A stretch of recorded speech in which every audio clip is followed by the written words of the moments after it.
Hello everyone, and welcome to a Beyond the Beard Quick Fix. Hosting for Beyond the Beard is provided by the Matabase and Falcoon. If you'd like to find the Matabase, go to twitch.tv/theMatabase. If you'd like to find Falcoon, go to a sleeping dog and whisper Falcoon into its ear. Its paws will lead you to him. Music for Beyond the Beard is provided by Dracaris Bonehelm. Hey everyone, this is IcyNewYear, and I'm here with Greygost. Hello. And we've got a couple things to go over in the Quick Fix today. First thing we wanted to talk about was Marvel Dice Masters again. Oh, that was quick. Yeah. Yeah, we've been kind of doing that. Like last Quick Fix, I talked about Trobles again. So we're kind of just referencing everything back. But, yeah, you brought this up to me. They have a Marvel Dice Masters. They have both the Avengers vs. X-Men and Uncanny X-Men. Uncanny X-Men. Yeah. They have both of those as setup boxes. You want to talk about this? Okay, so it's, I believe they're MSRP 30? Maybe 25. I think it's 25. And basically they're a box that goes with... You basically can own a starter set and maybe a few boosters. And the box basically comes with a means to contain them. And it comes with an extra promo card, 4 boosters. And this is where you might get a decent bag and some dice storage. It looks like a pretty cool deal. I'm going to be getting one. Are they actually out? I think I'm not sure because I haven't seen a place to. I've seen places to pre-order them. I think what we're looking at now is a unboxing pictures from one. I think this guy might own a store or something. I don't know. Because I haven't seen a place to actually order them yet. We're looking at the Avengers vs. X-Men unboxing pictures. I haven't seen a place to buy them yet. I've seen a lot of places to pre-order. Yeah, I've seen pre-order. I pre-ordered one, but yeah, I don't know if they're out. I believe Amazon for a small period had them in stock, but it wasn't from Amazon itself. It was from someone else. Gotcha. The dice storage is nice. It was nicer than I expected. When you were first telling me about it, I was expecting just like a tray with slots. I was a bit hesitant as well. Yeah, but it actually displays them all very nicely. I've heard it compared to Quarriors. I haven't played Quarriors, so I can't say for sure. Yeah, I haven't. But it looks like it has a place to hold cards, and it looks like you can hold them sleeved as well, which is cool. And it has like it's like a black plastic insert kind of tray. And then a clear plastic tray that goes on top of that to hold more. I did notice someone mentioning that the clear tray would be a way to actually add more dice to the box. You could put that in there and then apparently more dice fit in there. Gotcha. And let's see, the other stuff that comes with it's pretty cool too. It looks like it comes with a kind of low-grade player mat, but it's better than ripping out the middle of the rulebook. Oh, yeah, definitely. But I guess one thing to note on this, a lot of people were getting confused by it. It doesn't contain character dice. Right. I messed that up, actually, as well. Yeah, I did as well. It has 8 sidekick dice, all the basic action dice, the basic action marker cards. So enough of the non-character stuff for one player. And it comes with a bag. The bag looks like it's a nice it looks like a felt bag. That's what I think. I can't quite tell. It's decent looking, and it's nice size too. So, beyond that, it comes with 4 boosters, and the Storm card on the Avengers vs. X-Men one. Yeah, those actually looks pretty cool. Yeah, yeah, it's full art card. Yeah, which we were debating what that meant. Like, does it? Most of the cards are already almost full art. So, and we spent a while like, wait, is all the markings on the back or? But it basically just means the part that has text is sort of see-through. But it's nice looking. I'm pretty sure this is just a standard card, just a new art, right? That's what I believe. There shouldn't be anything special about it beyond that. Yeah, I mean, it's a simple and the dice. Right. There's a, what are they, like a clear... They're... Sort of... In the base set...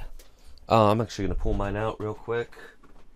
They are sidekick dice. They're right. Sidekick and... the basic actions. Yeah, the basic actions. But, like, if you look at the sidekick and basic action dice compared to one of the normal die. The normal die have this like transparent, almost like liquid soap, like hand soap, but like in a good way. While the sidekick and basic action dice are just plain white. So I think that's what they mean by the translucent. It's going to have that like nice texture effect on it. Just throw it on the ground.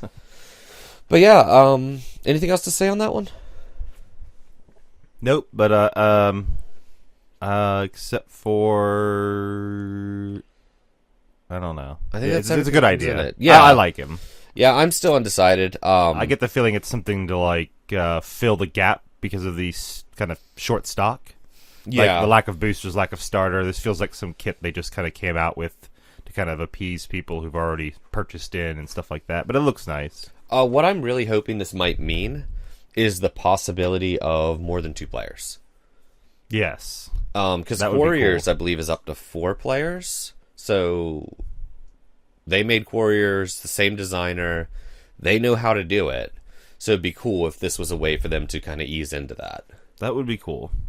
Because interesting. I'm planning on buying a second starter pack, which is why I'm not positive I want to get this. And I'd like my storage solution. Yeah, that's all. It doesn't hold the cards, which this does, but I don't know. I'd still rubber band this if you're putting it in a backpack. Yeah. But yeah. So anything else on that one? Or are you good? Nope, I think all good. Okay. And the second thing we wanted to talk about was D&D Attack Wing. Now, I'm huge into Star Trek Attack Wing. You played a bunch with me. Yep. And you've been collecting Star Trek X-Wing. Star Wars X-Wing. Yeah. Now, Star Trek, what we do is we take the ships, cut them apart, and make our own ships. Yep. TIE Fighter wings on a Federation ship. Yeah. Looks cool. Yeah, I like putting X-Wing wings off of my Klingon ships. Yeah, looks really The D7 wing is what I call it. Yeah, but WizKids is recently announced, what are they just calling it? D&D Attack Wing? I believe so, yeah. And let's see, there's been some pictures of some of the models. They released the rulebook onto their website, which I read through. Did you have a chance to look through that? No, not the rulebook. Okay, and Watch It Played recently did a video on it with some prototype pieces. First off, the models. They look good. Yeah, they do. And they're decently well painted for WizKids. Yes, they are. Which I wonder if that's just going to be the base set. They're trying to like kind of curb that reputation, or if they're actually changing. I don't know. Hopefully. My only concern is those wings. Yes. They're freaking huge models. The Red Dragon specifically just has huge wings. Which is awesome and going to look really cool while playing. I'm just concerned about storage. Yeah. Because the wings are kind of the biggest part, and the wings are going to be inherently a little fragile. I know I've had a couple of my ships I've had to do some repair work on, and those aren't nearly as big and bulky. But I don't know. I'm excited. The game looks a lot more complex, and we've talked about at least getting a base set to try it out. Yeah. The basic rules are the same. I like that the dragons have 2 movement dials each, because they can land, and when they're on land, they have a ground movement dial. And there are ground troops, which I think is going to be interesting. Yeah. There's rules for the ground troop. There's a movement called pivot. And if you choose the pivot movement, you can either not move, turn 180 degrees, or turn 90 degrees. And you decide when you take the action. Interesting. So, I mean, it makes sense. If you're not flying, you could just stand still. Yeah. But there's a lot more complexity to it. I read most of the rulebook, but I started skimming near the end. I know that some of the troops are squads of troops, 1 to 6 models that all have to stay in a formation, and those guys have some morale checks they have to do, which is interesting. It definitely I made this comment earlier. It definitely feels like a war game with the flight system on top of it, right? From the Attack Wing games. It's interesting. I'll be interested to see how well it balances itself, because I mean, there's so many rules. I'm kind of curious if you, how would I say this? I don't know if it'll be kind of have the same competitiveness to it. I mean, it might be figured out later, but as of now, it just seems like something that's just I don't even. It's just weird. Like, you play Attack Wing, you play X-Wing. This is the carrying over the flight system to Fantasy, and then they added so much more to it. Right. Like, some of the key differences I noted, in this, instead of shields, you have armor. Mm-hmm. And armor essentially regenerates after each attack, if I understand it correctly. I think so, yeah. So, like, if my gold dragon takes a swipe at Greygost's red dragon, and I do 4 damage... 4 standard damage, and he has 2 armor. 2 of the hits are absorbed by the armor, and then he takes 2 damage. But after that attack's done, he still has his armor. So, the blue dragon swoops in and hits and does 2. He doesn't actually take damage because it's both absorbed by the armmer. If I remember correctly, crits always go through, period? Yeah, crits always go through armor. Which is interesting. It makes more sense thematically. Yeah. You're not going to rip off chunks of your scales or anything. Yeah. Like, that's turned into a much grosser game. The other big change I saw is you're not allowed to pre-measure anything. Right, yeah. So they have an action called Focus, and it's kind of like the target lock action from both games. Is that what it's called in X-Wing? I believe so. Okay, so essentially you pick someone. I'm like, okay, you're Blue Dragon. I'm going to focus on him. And... You after you declare the action, you then measure, and the stick looks to be the same length as the standard measuring stick. It's just divided into 4 segments instead of 3. Excuse me. So, if I say I'm going to focus Blue Dragon.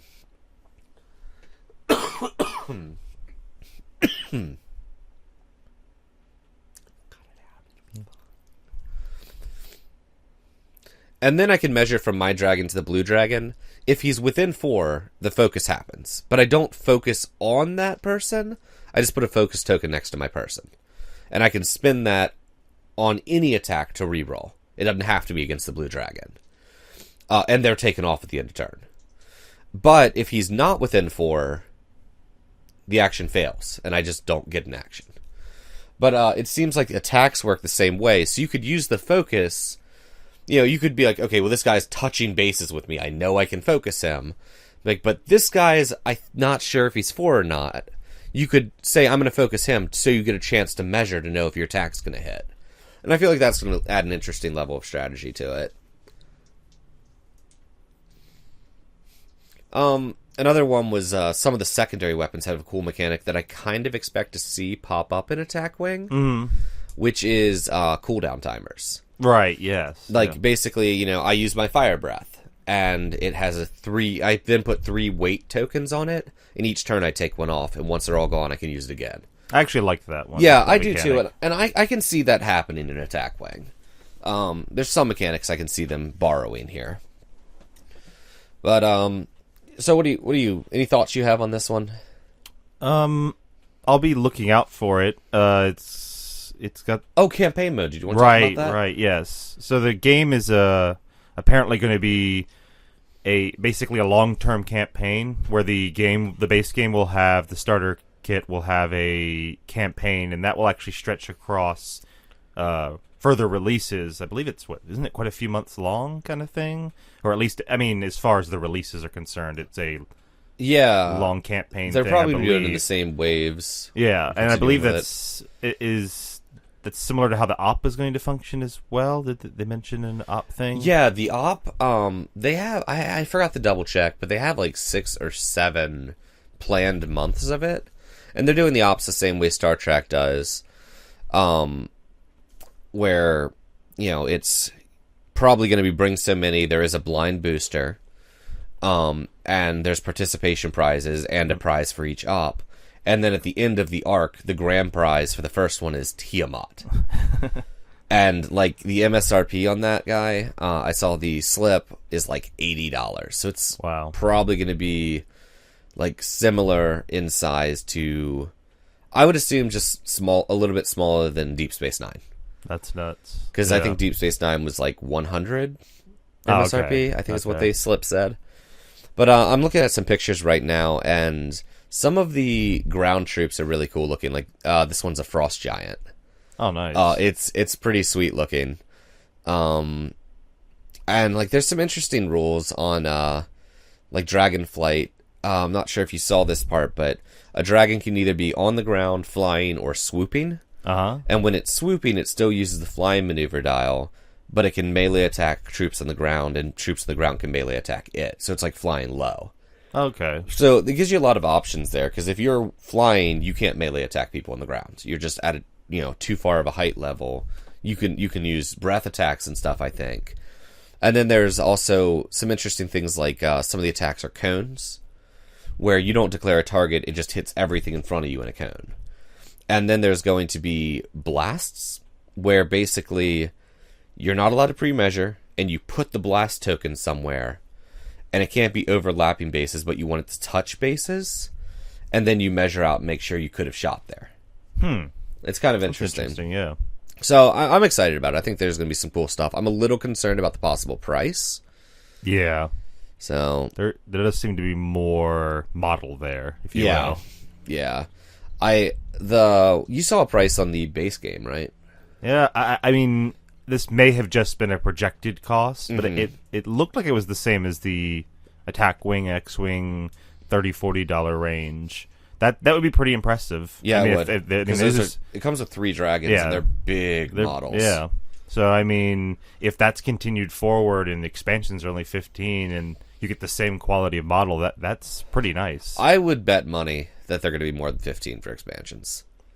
But I hope not. Yeah. If they're only 15 for expansions, it's probably a game I'd get into. So, there might also be more price variability. Like within Star Trek Attack Wing, the only model that hasn't been 15 was the Borg Cube. Right. There might be just more of the higher end price models. That would make sense, yeah. But yeah, did you have anything else you want to go over in this quick fix? Nothing I can think of. Well, thank you guys all. And we'll be back with another quick fix on Wednesday with Grey Ghost. Thank you for listening to the Beyond the Beard Quick Fix. If you want to get in touch with us, feel free to send us an email at beyondthebeardpodcast@gmail.com or give us a call at 304-581-7431. Or feel free to tweet us at BeyondBeardCast.